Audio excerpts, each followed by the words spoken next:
ভারত মহাসাগরের নীল জলরাশির বুকে জেগে থাকা এক টুকরো ভূখণ্ড যার নাম হলো আন্দামান ও নিকোবর দ্বীপপুঞ্জ। আজ এটি ভারতের অন্যতম জনপ্রিয় পর্যটন কেন্দ্র এবং কৌশলগত সামরিক ঘাঁটি। কিন্তু আপনি কি জানেন, স্বাধীনতার সময় এই দ্বীপপুঞ্জটি ভারতের হাতে নাও আসতে পারত। কেন পাকিস্তান এবং ব্রিটেন উভয়েই এর উপর নজর দিয়েছিল। চলুন আজ জেনে নিই ইন্ডিয়ার ম্যাপের বাইরে থাকা এই আন্দামান কিভাবে ভারতের অংশ হয়ে উঠল।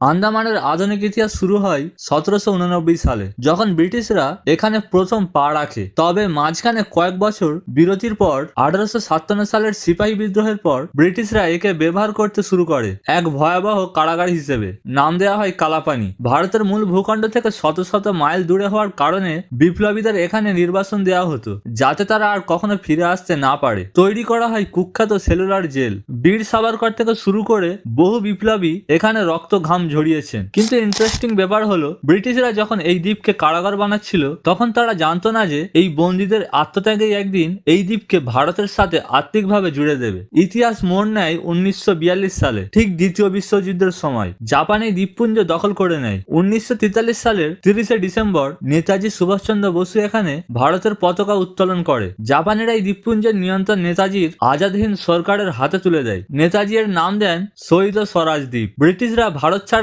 আগেই এই দ্বীপপুঞ্জটি প্রতীকীভাবে ভারতের প্রথম মুক্ত অঞ্চল হিসেবে আত্মপ্রকাশ করেছিল। এটাই ছিল ভারতের দাবির প্রধান ভিত্তি। 1947 সালে ভারত যখন স্বাধীন হচ্ছিল তখন শুরু হয় আসল রাজনৈতিক লড়াই। পাকিস্তান দাবি করে যে পূর্ব ও পশ্চিম পাকিস্তানের মধ্যে জাহাজ চলাচলের জন্য আন্দামান তাদের প্রয়োজন। অন্যদিকে ব্রিটিশদের একটি অংশ চেয়েছিল আন্দামানকে নিজেদের অধীনে রাখতে, যাতে ভারত মহাসাগরে তাদের আধিপত্য বজায় থাকে। কিন্তু জওহরলাল নেহরু এবং সর্দার বল্লভভাই প্যাটেল এক চুলো ছাড় দিতে রাজি ছিলেন না। তারা ব্রিটিশদের পরিষ্কার জানিয়ে দেন যে যেহেতু ভারতের বিপ্লবীদের রক্তে এই মাটি ভেজা, তাই এর ওপর অন্য কারো অধিকার নেই। শেষ পর্যন্ত মাউন্টব্যাটেন ভারতের দাবি মেনে নিতে বাধ্য হন। 1950 সালে এটি ভারতের কেন্দ্রশাসিত অঞ্চল হিসেবে অন্তর্ভুক্ত হয়। আজ আন্দামান কেবল পর্যটন কেন্দ্র নয়, এটি ভারতের নিরাপত্তার এক দুর্ভেদ্য দেয়াল। এই দ্বীপপুঞ্জ আমাদের মনে করিয়ে দেয় সেই বিপ্লবীদের কথা যারা অন্ধকার প্রকোষ্ঠ বন্দী থেকেও ভারতের মানচিত্র গড়েছিলেন। ভারতের এই রত্ন সম্পর্কে আপনাদের কোনো অভিজ্ঞতা আছে? কমেন্টে আমাদের জানান। ভিডিওটি ভালো লাগলে লাইক করতে ভুলবেন না।